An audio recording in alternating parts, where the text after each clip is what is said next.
नमस्कार मु मिनती आपण मानक होम सेफ मिनती रे अनेक अनेक स्वागत। आज मु आपण मानक सह मैगी मसालार रेसिपी शेयर करी। वीडियोटी को शेष पर्यंत देखूँ। जदि भल लगे लाइक कमेंट शेयर करेंगे और मो चैनल को सब्सक्राइब करदे। चलते स्टार्ट करवा आज वीडियोटी। प्रथम आम कड़ाई को गरम करदे, तापर से किसी तेल पकईदे।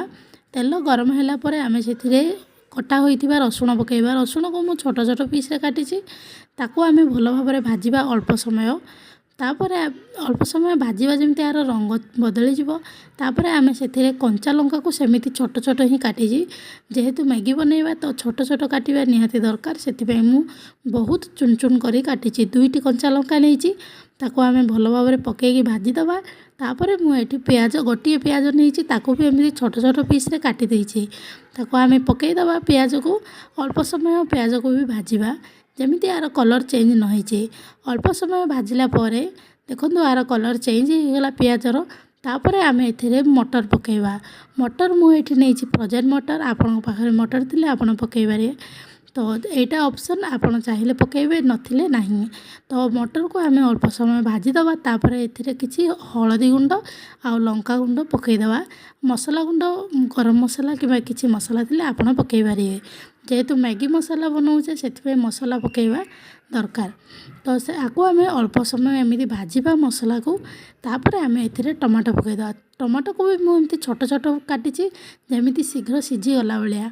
तो टमाटो को भी ए पकईदे। अल्प समय आम एमती भाजवा, बहुत समय भाजवा पड़ो कहीं टमाटो सीझिला पर्यंत। तापर आम ए लुण पकईदे जमीती शीघ्र सीझीबार साहाय्य करिवो। तो लुण आम स्वाद अनुसार जी आमको मसला जी दरकार से लुण पकईवा, कहीं मैगी मसला लुण थाउची आवश्यकता अनुसार। तापर आम ए पानी पकईदे। मैगी को आपण जी आपण को जदि टिके ग्रेवी भली दरकार तो ताहले आपण जमीती चाहिए सेमती पानी दे पारिबे। मुझे पानी देइछि दीटा मैगी पकईवाई। तो ये पानी गरम होला पर दीटा मैगी को मुझे भांगिकी पकई देइछि। देखो छोट छोट बहुत छोट भी करनी आउ बड़ भी करनी। मैगी को काटिकी भांगी पकईदे। तापर मैगी मसला जो थाए ताको भी ऐड करदे। मुझे दीटा मैगी नहीं से दीटा मैगी मसला मो पाखे थिला तो मुझे पकईदेली। आको आम अल्प समय एमती ही छाड़ीदे जमीती शीघ्र सीझीज। तो मसला एमती ऊपर पड़ी ताको आम कभर करदे। 2 ରୁ 3 मिनिट पर्यंत आम आपको कभर करदे जमीती कि शीघ्र सीझीज। तो आम आपको भल भाव आम घांटानी कि किसी भी करवानी एमती रखा। तापर कभर करदे। देखो अल्प समय ही सीझीज मैगी, कहीं 2 ରୁ 3 मिनिट कभर करदे शीघ्र सीझी जाए तार जो गरम हावे। तो ये आमर मैगी सीझीगलानी ऑलरेडी रेडी होगलानी। मैगी केमिति जमीती हवा कथा बनी सारा। तथापि आमको जदि ग्रेवी दरकार तो आम एमती पानी पानी रखिपर ना आम आपको सुखिला भी कर ड्राए कर मैगी को।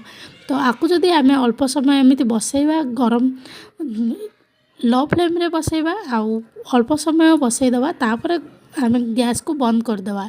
कभर करके आम एमती 2 ରୁ 3 मिनिट रखा। तापर देखो बनी जाइए बहुत ही स्वादिष्ट मैगी मसाला। आज वीडियोटी केमिति लागला कमेंट रे निश्चय जनइबे।